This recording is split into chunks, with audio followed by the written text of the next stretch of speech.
Bismillahirrahmanirrahim. Assalamualaikum warahmatullahi taala wabarakatuh. Nama saya Muhammad Arzi Muhammin bin Muhammad Rafi, nombor metrik 050343 untuk assignment pembentangan subjek ilmu kajian ilmu tarikat.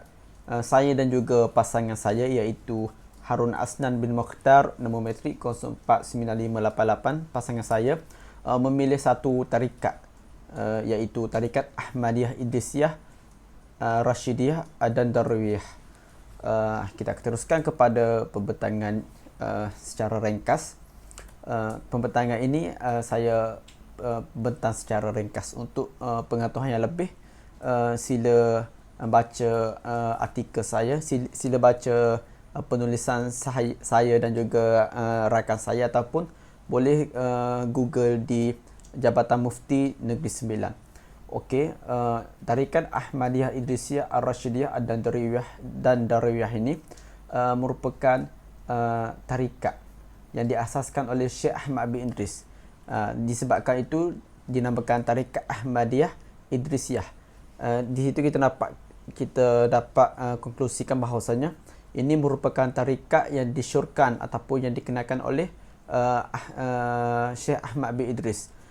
Itu merupakan pengasas yang utama. Kemudiannya diturunkan kepada sanak yang kedua, kepada anak muridnya iaitu Syekh Ibrahim Ar-Rashid. Disebabkan itu dinamakan tarikat Ahmadiyah Ar-Rashidiyah, tarikat Ahmadiyah Idrisiyah Ar-Rashidiyah itu merupakan sanak yang kedua, dan juga kepada sanak yang ketiga itu selepas kematian Syekh Ahmad bin Idris, selepas kematian Syekh Ibrahim Ar-Rashid, kemudiannya diganti oleh Syekh Muhammad bin Ahmad Ad-Darawi. Tiga sanad ataupun tiga pengasas kepada tarikat Ahmadiyah Idrisiyah Ar-Rashidiyah Ad-Darwiyah. Disebabkan itu tarikatnya namanya seperti itu, diambil daripada tiga pengasas itu. Kemudiannya saya akan terang secara ringkas berkenaan amalan, iaitu di sini saya menyatakan amalan asas dalam tarikat tersebut yang dinyatakan oleh sahabat saya, iaitu responden pertama kami yang mengamalkan tarikat Ahmadiyah Idrisiyah Rashidiyah An-Nadariyah ini di Kelantan. Pertamanya amalan asasnya iaitu Fatihatul Aurat, iaitu zikir pembukaan sebelum mereka menggunakan zikir mereka itu mengikut waktu-waktu tertentu. Contohnya selepas solat ataupun bacaan selepas maghrib antara isyak. Yang keduanya tahlil 100 kali sehingga mampu. Dan juga ada mengikut responden sayanya menyatakan kalau sekiranya kita tidak mampu untuk membaca 100 kali, satu kali pun sudah cukup untuk kita baca. Dan juga yang ketiganya istighfar akabir, yang ini baca antara maghrib dan juga isyak. Dan yang keempat selawat azimiyah. Untuk mengetahui secara lebih lanjut ini apa itu Fatihatul Aurat, apa itu tahlil, apa itu istighfar kabir, ataupun apa itu selawat azimiyah, saya akan meletakkan video yang berdurasi 5 minit pada bahagian terakhir selepas pembentangan saya dan juga rakan saya. Saya akan letak pada bahagian akhir. Sila dengar insya-Allah. Untuk responden yang kedua, iaitu responden pertama kami iaitu Muhammad Aris Mursyidi bin Dania, iaitu rakan saya sendiri. Beliau merupakan anak kelahiran Kelantan, iaitu di Pasir Putih. Selain beliau merupakan seorang pelajar pondok, beliau juga merupakan seorang pengajar di sebuah institusi pondok di Pasir Putih, di dekat Jurang Mengaji, iaitu Pondok Ihya Ulumuddin. Beliau menamatkan STAM-nya, mengambil sijil tinggi Malaysia di Sekolah Azhariyah Melor, dan juga menyambung pengajian diploma dalam bidang Al-Quran di Q Darul Quran di Panji. Dan juga selepas daripada pengajian diploma beliau tu dalam bidang Al-Quran, beliau meneruskan pengajian dalam bidang pondok. Antara gurunya adalah Baba Aziz Pehi, Ustaz Safwan Sabri dan sebagainya. Dan disitulah bermulanya pengamalan beliau ataupun pendedahan beliau terhadap tarikat-tarikat yang terdapat sekarang ni beliau mengamalkan tarikat Ahmadiyah, Idrisiyah dan Darawiyah ini. Dan juga beliau menyatakan bahawasanya hidup bertarikat ini menjadikan hidup seseorang itu lebih teratur akibat daripada adanya jadual zikir yang telah ditetapkan. Okey, seterusnya responden yang kedua iaitu responden tidak mengamalkan tarikat, iaitu Muhammad Rafi bin Ismail ataupun lebih dikenali sebagai Cikgu Rafi, merupakan seorang guru sekolah menengah dan juga beliau ini merupakan seorang lepasan ijazah daripada Universiti Islam Malaysia dan juga Universiti Malaya. Beliau mengajar subjek bahasa Melayu dan juga sejarah. Walaupun beliau ni tidak mengamalkan tarikat secara total ataupun secara kompleks, secara sempurna, tetapi Cikgu Rafi ini terdedah dengan pembacaan Al-Masura, menjadikan Al-Masura itu sentiasa dibaca di pagi hari dalam kehidupan dia. Dan juga Cikgu Rafi ini juga merupakan murid ataupun salah satu pelajar walaupun sudah berumur 50-an.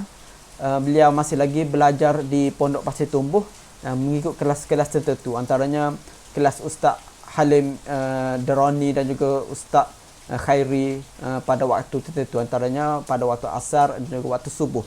Dan juga saya juga memetik kitab ataupun mesnet mengambil gambar kitab yang terdapat yang beliau gunakan dalam pengamalan beliau, iaitu adab belajar dan juga hafazan asas.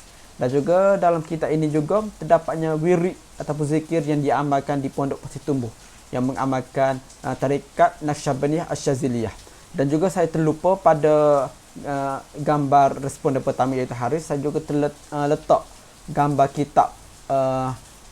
kitab tarikat Ahmadiyah, Idrisiyah dan Darawiyah pada gambar Haris itu. Itu saja daripada saya. Sekian, terima kasih. Assalamualaikum warahmatullahi wabarakatuh.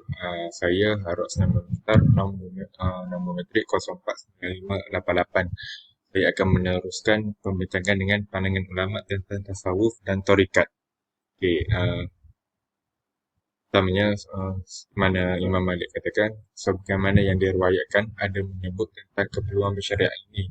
Bagaimana kata-kata Imam Malik yang bermaksud sesiapa yang bertasawuf tanpa fik maka sesungguhnya dia menjadi zindik.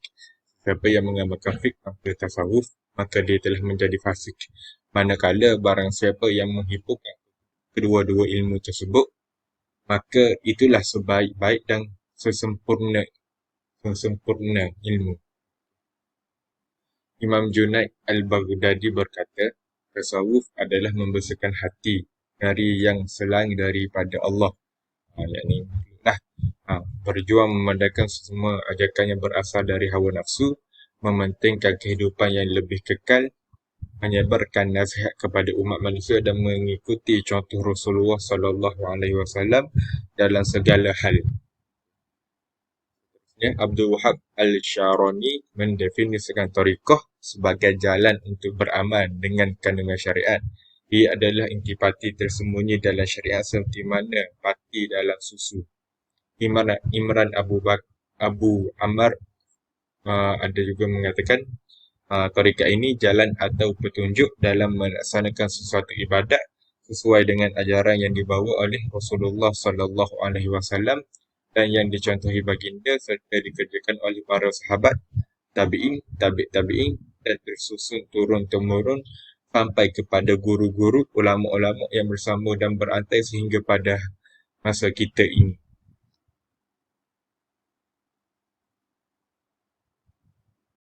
Saya teruskan pembincangan saya dengan memberikan hasil kajian saya lah terhadap tarikat. Pertamanya, responden saya yang pertama iaitu Muhammad Haris Mursyidi bin Dania, seorang yang berumur 23 tahun, sama juga umur dengan saya. Beliau adalah seorang lepasan diploma pengajian Al-Quran Darul Quran Kelantan dan kini meneruskan pengajian pondok di masjid-masjid. Dan juga dia adalah salah seorang tenaga pengajar pondok di Kelantan lah, kalau tak silap di Melor. Ha, ada di Pasir Putih. Sebuah pondok di Pasir Putih. Okay. Beliau juga adalah seorang pengamal tarikat Ahmadiyah, Idrisiyah dan Drawiyah. Okay. Uh, Beliau ada mengatakan tarikat Ahmadiyah Idrisiyah ni telah terbahagi kepada dua, iaitu Ahmadiyah Idrisiyah dan Drawiyah satu, dan satu lagi Ahmadiyah Idrisiyah Rosyidiyah. Namun beliau mengambil tarikat Ahmadiyah Idrisiyah dan Drawiyah. Okey. Beliau mengatakan jalan tarikat ini adalah jalan menuju kepada Allah. Dan beliau menjelaskan 4 jalan menuju kepada Allah, iaitu yang pertama syariat, yang kedua tarikat, dan yang ketiga hakikat. Yang keempat adalah makrifat. Ini adalah susu gala mana jalan untuk mengenal Allah. Okey, lepas tu beliau juga ada menjelaskan kenapa tarikat Ahmadiyah Idrisiyah ni terbahagi kepada dua, kerana berlaku sehingga dituduh sesat lah. Ada golongan yang mendakwa bahawasanya pengamal tarikat Ahmadiyah Idrisiyah dan Drawiyah ni sesat. Kerana dalam tarikat ini ada penambahan kata, penambahan zikir. Seperti iyah dan juga hu. Okay.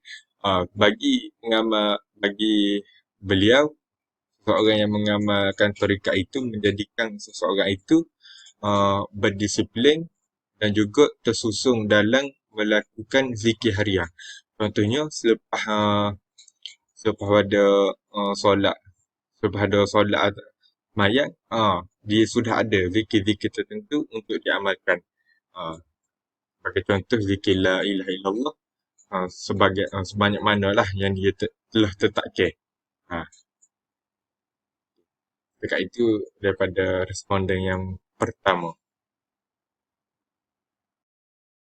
Seterusnya, pandangan masyarakat terhadap tarikat. Masyarakat awam yang tidak berbaiat mengambil mana-mana tarikat lah.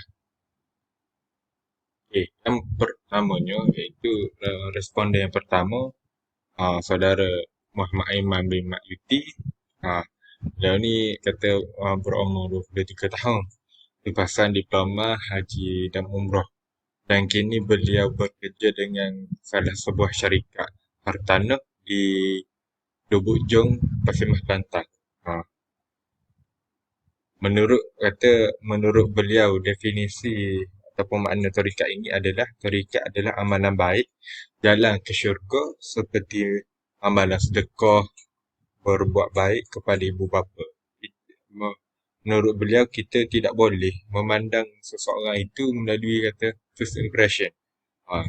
Depan kita mungkinlah dia ni tidak berapa baik lah. Di belakang kita mungkin orang ni orang yang selalu bersedekah, ataupun orang ni hormat kepada ibu bapa.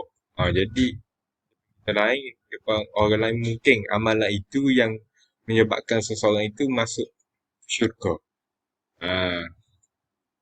Dan pandangan beliau terhadap tarikat ni, orang yang kata nak mengambil tarikat ni perlulah kaji lebih mendalam tentang segala dalam tarikat yang ingin diikuti, dan juga kerana setiap tarikat ini ada pengasas dan ada amalan tersendiri daripada pengamal tarikat tersebut.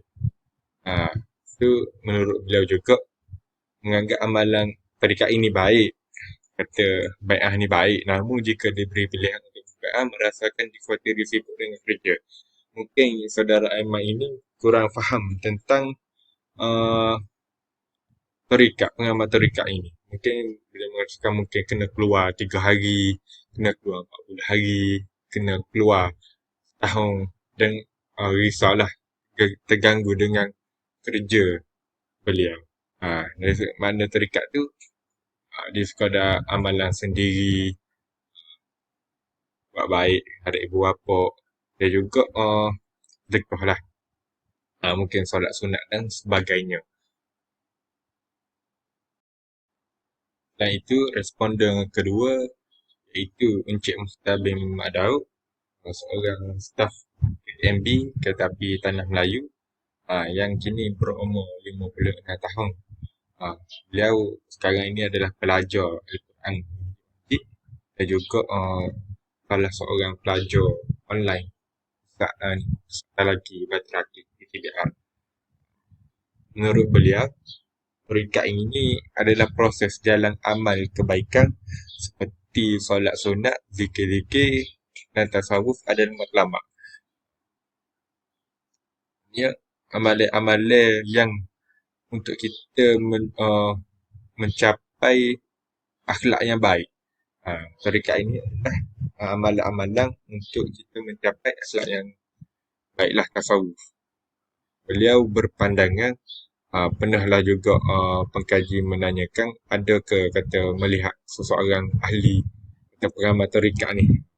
Beliau berpandangan seseorang yang mengamal tarikat ini, dunia ini bukanlah satu keperluan baginya. Bahkan zikir itulah menjadi keperluannya. Maknanya dia melihat hari tu dia bukan kata nak cari habuan dunia, bukan nak cari duit. Macam duit makin apa tu, kalau ada lah. Kalau tak ada, zikir itu. Maknanya zikir itu menjadi keperluan. Amalan harian beliau lah.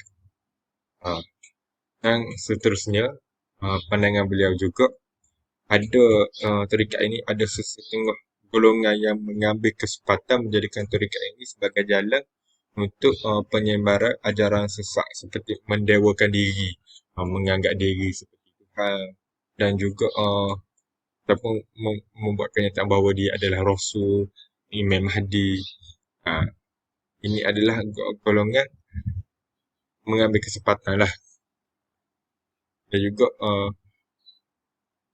itulah pada kata hasil daripada kajian saya. Responden satu orang yang mengambil tarikat dan juga orang awam, pandangan mereka terhadap tarikat. Yang daripada saya, apa yang baik itu daripada Allah dan yang kurang itu lemah diri saya sendiri. Hakikatnya kedua daripada Allah SWT. Wallahu a'lam.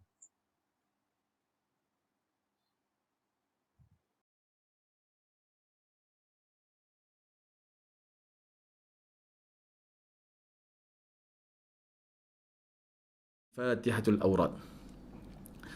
بسم الله الرحمن الرحيم. اللهم إني أقدم إليك بين يدي كل نفس ولمحة وطرفة يطرف بها أهل السماوات وأهل الأرض وكل شيء هو في علمك كائن أو قد كان أقدم إليك بين يدي ذلك كله الذكر المخصوص. لا إله إلا الله محمد رسول الله في كل لمحة ونفس عدد ما وسعه علم الله. الصلاة العظيمية. بسم الله الرحمن الرحيم. اللهم إني أسألك بنور وجه الله العظيم الذي ملأ أركان عرش الله العظيم وقامت به عوالم الله العظيم أن تصلي على مولانا محمد ذي القدر العظيم وعلى آل نبي الله العظيم بقدر عظمة ذات الله العظيم في كل لمحة ونفس عدد ما في علم الله العظيم صلاة دائمة بدوام الله العظيم تعظيما لحقك يا مولانا يا محمد يا ذا الخلق العظيم وسلم عليه وعلى آله مثل ذلك واجمع بيني وبينه كما جمعت بين الروح والنفس ظاهرا وباطنا يقظة ومناما واجعله يا رب روحا لذاتي من جميع الوجوه في الدنيا قبل الآخرة يا عظيم. الاستغفار الكبير. بسم الله الرحمن الرحيم. أستغفر الله العظيم الذي لا إله إلا هو الحي القيوم غفار الذنوب ذا الجلال والإكرام، وأتوب إليه من جميع المعاصي كلها والذنوب والآثام، ومن كل ذنب أذنبته عمدا وخطأ ظاهرا وباطنا قولا وفعلا في جميع حركاتي وسكناتي وخطراتي وأنفاسي كلها دائما أبدا سرمدا، من الذنب الذي أعلم ومن الذنب الذي لا أعلم، عدد ما أحاط به العلم وأحصاه الكتاب وخطه القلم، وعدد ما أوجدته القدرة وخصصته الإرادة، ومداد كلمات الله كما ينبغي لجلال وجه ربنا وجماله وكماله، وكما يحب ربنا ويرضى. كفارة المجلس. سبحانك اللهم وبحمدك أشهد أن لا إله إلا أنت أستغفرك وأتوب إليك. عملت سوءا وظلمت نفسي فاغفر لي فإنه لا يغفر الذنوب إلا أنت،